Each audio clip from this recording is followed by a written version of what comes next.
So you mentioned that you have three younger siblings, with you.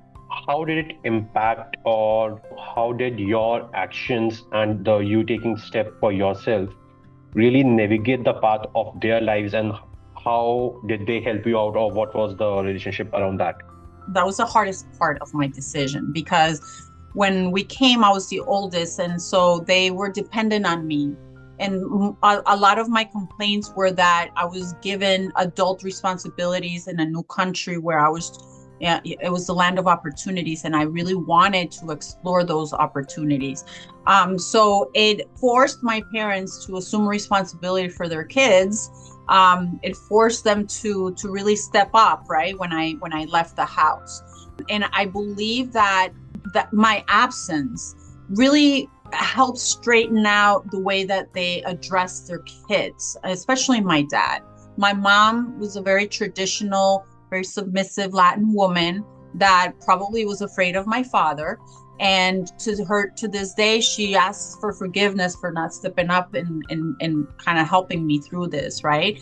Which I told her I understood because it was a different time and she was a different person. But as far as my brothers, my two brothers and my sister, they became self-sufficient and everybody had to step up because the enabler, who was me, was gone. And of course, we're all extremely close now. They tell me, my sister, who is a medical doctor in the New York area, she tells me that I am the strongest person that she's ever met. And I think that, hopefully that impacted in a way in which it showed them that they can do anything that they want. And, all they need is just to make the decision and move forward with it.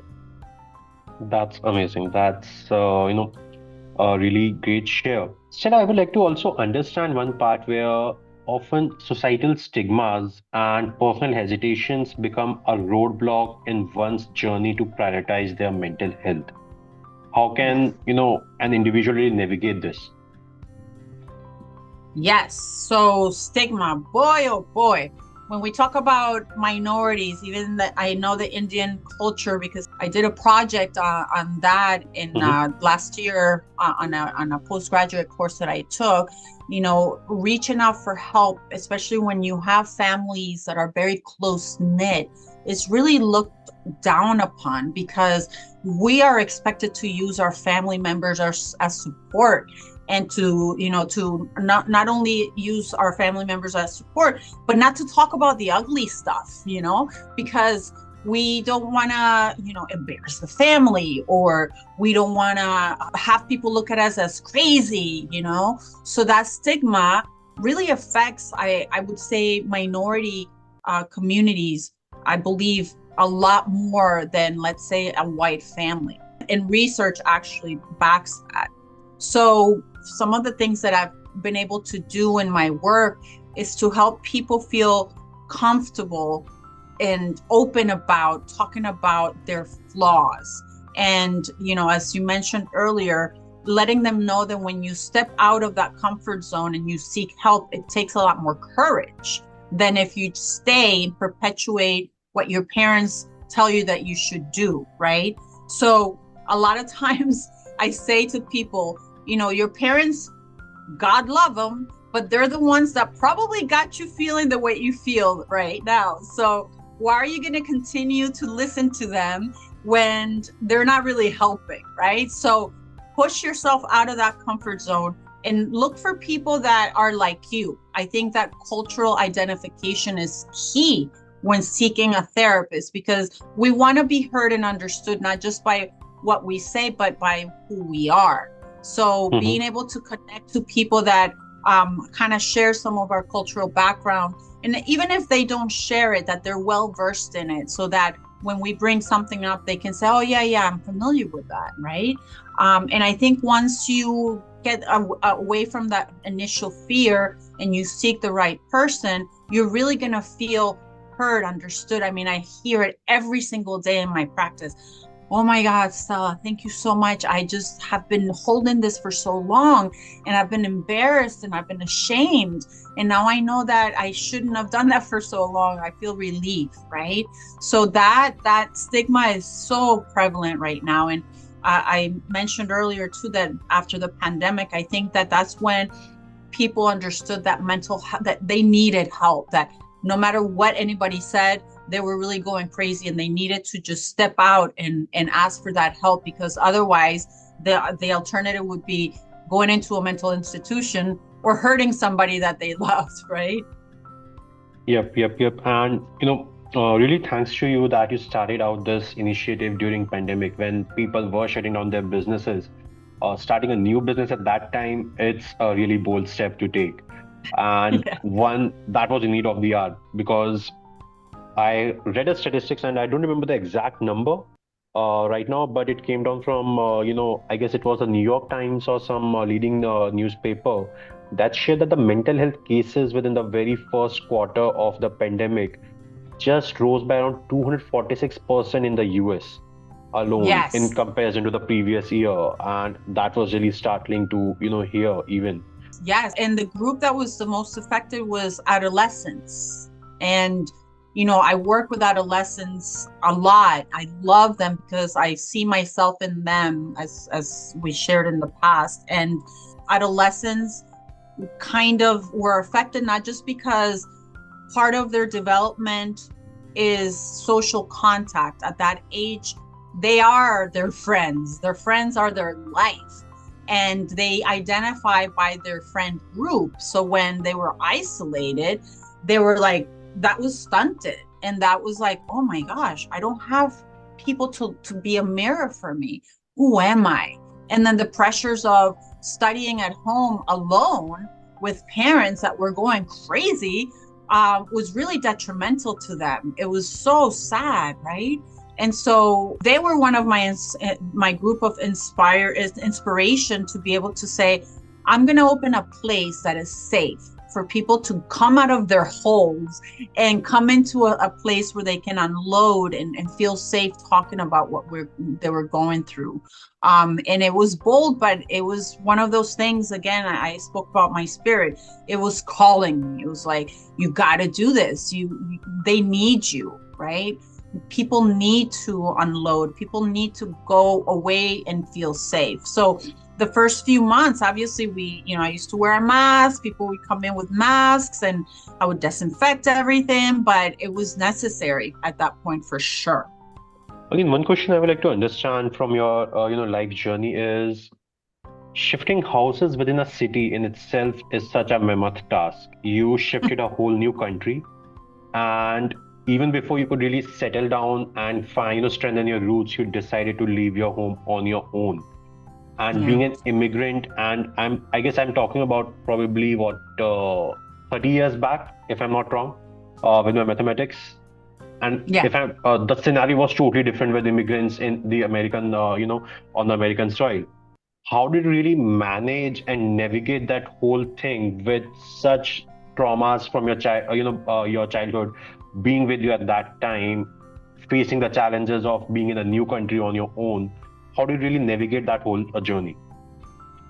Yeah. So I think it was being able to have a purpose, right?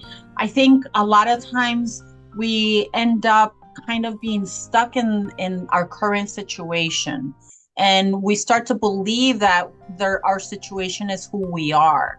And one of the messages that I share with my patients and anyone that will listen is that you are not your problems, you are not your challenges. You are who you want to be, and you are a mind, body, spirit, and how it functions within an environment. So I believe that my purpose was so clear to me. It was, I don't want girls at that point, I don't want girls to suffer the way that I've been suffering. And I'm going to do whatever it takes to get the right education so that I can start really developing that purpose. And I don't think I spent a lot of time sitting and being afraid, because I didn't really have the time, right? I was going to school, I was working a full-time job. By the way, I stopped this guy from stealing at the convenience store where I was Okay. where I was working. It was like 11 o'clock at night and he comes in, and it was, but when I think back, I'm like, man, I was bold, right? It was really crazy. You're a super girl. But I think it was that, is that, find your purpose. find your passion and pursue it with all your might. And don't believe the current situation, because we are going to go through storms every single day. Something's going to go wrong. But if we don't have that goal ahead that we can wake up and say, this is my why, we get lost in the circling and in the vicious cycle of life. So I believe that that's really what saved me. That's Yeah. amazing. That's amazing. And would you say that how can, parents really navigate this for a child? Like when we are starting out our lives, whatever we are doing, whatever words we are learning to say, the actions we are doing, we are learning it from our surroundings. And for Yeah. the very first, probably, if I'm correct in saying this, 4 years of our lives, we are living in our homes. We Mhm. only get whatever, selective interaction with the world that our parents take us to places, to relative places, to their friends' place. That's the selective, exposure we get into the world. How Yes. can parents in today's time, the new Yeah. parents, probably we are in 2024 right now, so there would be a lot of people becoming parents in the coming months, coming weeks, and probably in coming hours as well. So, how Yes. can they really chart this journey into enabling a more peaceful, a more calm person, but at the same time, a more risk appetite with a more evolved risk appetite, and understand it needs to be balanced, but Yes. somebody who is not carrying those fears, those scars of childhood trauma. Yeah. So I think it's, the first thing that we have to understand is that our children are not ours. Our children are here because God or whoever, decided to give these beautiful creatures to us. It was to provide the environment that is safe and comfortable so that they can develop into the beings that they're here to be. One of the biggest challenges that my dad had was trying to make me fit the mold that he felt I should fit. And again, I see parents do it all the time because we perpetuate, that trauma. That generational trauma after generational trauma. We do it because our parents do it, and then they do it because their parents do it, and it just goes on and on and on. But when we realize that our children are here and they're a blessing for us to say, whoa, this beautiful creature here, look at, let's see what kind of talents they have, right? Let's nurture those talents. Let's allow them to make some decisions within limit, making sure that they're safe and all that. And obviously providing structure is important, but within that structure, if they show certain traits, don't be afraid of them. Talk about it with them. They have so much wisdom, even a 3-year-old, they're wise, they're honest, right? So don't be afraid of what you're going to find. That's really what happens. As parents, we allow fears to overcome us. And unfortunately, we perpetuate some of the stuff that was done onto us. So be a parent. I say very often, your kids don't want you to be perfect. Your kids want you to be honest. And they see honesty because they themselves are honest. So if they see you're being honest and you tell them, you know what, I don't know how to deal with this, let's talk about it. Tell me how you think I should deal with it, right? Ask them for their opinion. And many times you're going to realize that it's not that difficult. You just have to be their partner. I just 100% be their partner. Does that Got it. help? Yeah, totally does help, and probably I guess it's gonna be an ever evolving process. There is no fixed chart or roadmap to raising a kid. It's a different journey, Exactly. Because and it's as different as every single one of us is, yeah, yeah, every journey is its own, and we cannot claim to know what's best for all of us because we don't even know what's best for ourselves sometimes, right? So totally. that's what I mean. Be honest. I think if you walk away with anything today, just be honest with your kids. And even if you're scared, let them know, I'm kind of scared that I see you doing this and that, how can I help you? Or should I be scared? And they have so much wisdom. All they want you to do is ask the right questions and be a safe person for them to go to. Yep, yep. You really just sort of read my mind. I was going to ask the very same question, or probably build onto that. Often because of the restrictions or the demeaning remarks that our parents often throw at us, they somewhere or the other in the psyche or the unconscious mind of the child lose that space of being a very safe haven for a child to go back to. A kid would run to his mother or father whenever they sense fear. They find Yes. somebody, a stranger on the road, they would run back. They even get a paper cut, they will go back to their parents. But Yes. as they grow, this particular distance starts to increase and increase and increase, and often increases to an extent that Yeah. they don't find even when they extend their hand out. So how Yes. can this particular thing be really mitigated? Because Hmm. as you mentioned, we need to have purpose of in our lives when we are taking some difficult steps and decisions in our life. Yeah. But taking those decisions with a purpose does not guarantee success. We Right. are inclined, or we might have failures as well. One Yes. is accepting failures for within our own self, Hmm. because more than our parents, more than our friends, more than anyone in our surrounding, we are answerable to ourselves. An honest Exactly. person would be more in guilt for himself or herself than going out to the parents. That's number one. That's the biggest battle to fight. But often this biggest battle is superseded by the battle to face the parents, face the friends. How am I Yeah. gonna face them? I left everybody behind, or I fought with them and came out of my house to follow my dream. I follow my purpose, but Yeah. now I'm a failure. Okay, now I Mm. accept my failure, but how do I make them accept me? Yeah. I think we have to be realistic with our expectations, you know? I think when let's say that we come back and we want people to accept us even after our mistakes, the first thing that we need to say to ourselves is, even if they don't, I'm still okay, right? Even if I'm not able to, if they're not able to see my point of view, I'm still going to be okay, and I will deal with it. Because if we go back, for instance, I'll give you a personal example. Many years ago, I tried to talk to my dad about some of the things that he did.